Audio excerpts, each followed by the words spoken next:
일주일 잘 보내셨어요? 네. 자, 안녕하세요. 박병입니다. 네. 우리가 또 일주일 만에 만났죠? 이 마이크가 좀 상태가 안 좋은 것 같은데. 그냥 육성으로 할까요? 좋으면 좋다고 말씀하시고. 이게 더 나아요? 제가 좀 잘 안 들려, 이게. 좀. 안녕하세요. 이게 나아요? 이게 나아요? 마이크가 나아요? 알겠습니다. 아니, 잘 이상하게 들리는 것 같아서 그랬더니. 자, 지난 시간에 이어서 우리 교재 25페이지 보도록 하겠습니다. 자, 공인중개사 법령 보고 있습니다. 앞에 이제 용어 정의 좀 봤고요. 그래서 6가지 용어, 소속공인중개사라든가 중개보조원까지 우리가 살펴봤습니다. 4절에 공인중개사 정책심의위원회에서 나오죠. 공인중개사 정책심의위원회가 뭘 하느냐? 심의위원회니까 심의하는 거겠죠.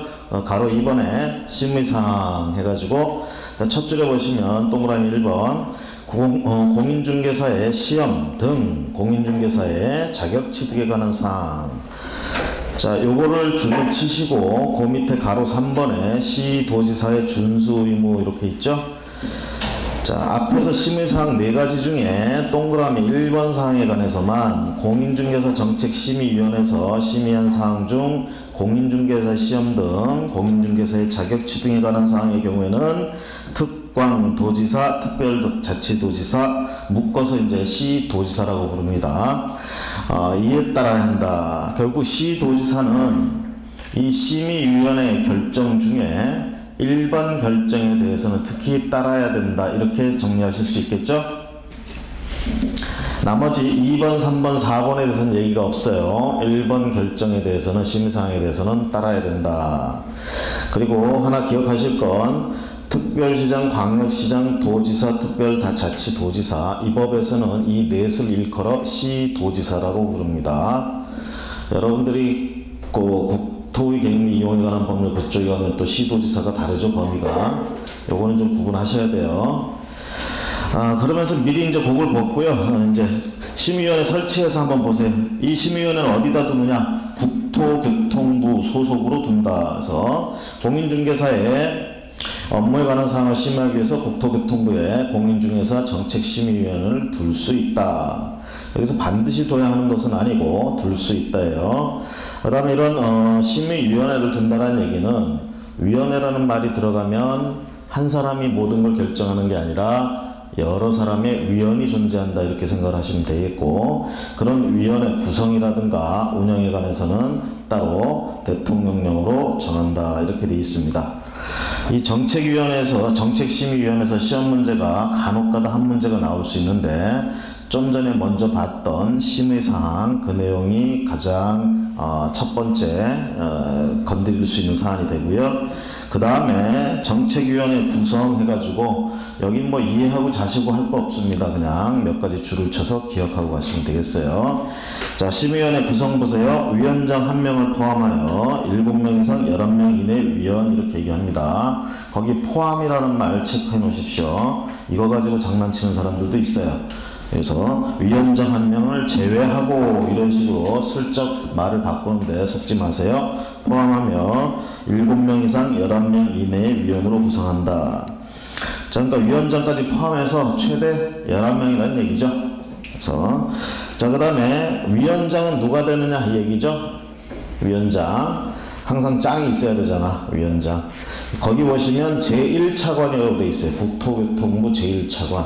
옛날에는 대개 이런 경우에 국토교통부 장관이 이런 위원회 장을 하기도 했습니다. 근데 수년 전부터 이제 대개 보면 차관급에서 이런 심의위원회 장을 하고 있습니다. 그래서 제1차관이라는 거 기억을 하시고요. 자, 위원장은 그렇다 치고 그러면 나머지 위원 7명 내지 11명 거기에 달하는 위원은 어떻게 구성되느냐라는 얘기죠. 이 법에서만 그런 게 아니라요. 다른 데서도 무슨 위원회 해가지고 구성할 때 대개 보면 일부는 공무원이 되고요. 그 위원이 일부는 민간인들에서 와서 합니다. 그럼 민간인들은 대개 뭐냐면 대학교 교수라든가 변호사급이라든가 이런 그 분야의 전문가라고 할 수 있는 애들이 온다라는 얘기고, 그 다음에 공무원은 대개 이제 보면 그 위원회가 설치되어 있는 그 부에 4급 정도 이런 급에 있는 애들이 대개 그 위원으로 된다. 여기서 이제 임명이란 말하고 위촉이란 말을 이제 구분을 하셔야 돼요. 대개 공무원들 중에 위원으로 뽑을 때는 임명이라고 얘기합니다. 임명. 이에 반해서 아까 민간인들 같은 경우에 위원으로 모실 때는 위촉한다 그래요. 위촉. 그래서 국토교통부 장관이 공무원들 중에 임명하고 민간인들 중에 위촉한다. 이런 뜻으로 보시면 되겠고요. 자, 임명하거나 위촉한다 해서 나오는데 아까 얘기한 것처럼 기획에 국토교통부 4급 이상 또는 이에 상당하는 공무원 또는 고위공무원단에 속하는 일반직 공무원 이렇게 얘기를 합니다. 이 정도 애들 중에 임명을 할 수 있고요. 그 다음에 니은부터는 이제 대개 보면 그 니은은 고등교육법제가 하는데 대학교 얘기하는 겁니다. 대학이라는 이름을 가진 학교, 그 학교에 있는 부교수 이상의 직, 그 다음에 D급부터는 뭐 변호사 자격 어쩌고 하는데요. 우리가 리을번 보시면 공인중개사 협회, 미음번 보시면 공인중개사 협회에서 추천하는 사람 이렇게 돼 있죠. 협회에서 추천하는 사람도 위촉될 수가 있다라는 얘기고, 그 다음에 자격시험 시행에 관한 업무를 위탁받은 기관의 장이 추천하는 사람도 가능하다라는 얘기입니다. 그 다음에 비읍의 비영리 민간단체에서 추천하는 사람, 시의회 소비자단체, 한국소비자원 임직원 재직하고 있던 사람, 이응에 그 밖에 부동산 금융 관련 분야의 학식과 경험이 풍부한 사람. 자, 누가 위촉될 수 있느냐, 그거 막 줄쳐가지고 달달달 외우려고 하지 마시고요. 한 번쯤 보시라고 지금 말씀드린 거고, 지문에서 어쩌다 나오면 구별할 수 있으면 됩니다. 아시겠죠? 결국은 그거야. 부동산 금융 전문가로서 어떤 위치를 가지고 있는 사람은 위촉될 가능성이 있다 이거예요. 궁극적으로. 아시겠죠? 자, 그 다음에 위원회 제척, 기피, 회피 이런 거 있는데요. 이런 거는 보통 이제 재판이나 어떤 심판을 할 때 이제 해당되는 문제입니다. 자, 나하고 평소에 껄끄러운 사람이 나를 재판하기 위해서 저 앞에 앉아 있어. 좋겠어요? 분명히 나한테 좋은 결과가 안 나온단 말이야. 그렇죠? 자, 이럴 때 그런 사람들, 즉 나하고 어떤 이해관계를 가진 사람들을 피하거나 이런 것들을 우리가 제척, 기피, 회피 이렇게 얘기를 합니다. 이 위원회도 마찬가지예요. 정책심의위원회잖아. 어떤 정책에 대해서 심의를 해야 되는데 그 사안에 대해서 이해관계가 있는 사람들이 심의를 하게 되면 제대로 하지 못하겠죠? 그래서 위원회 제척 이렇게 얘기를 합니다.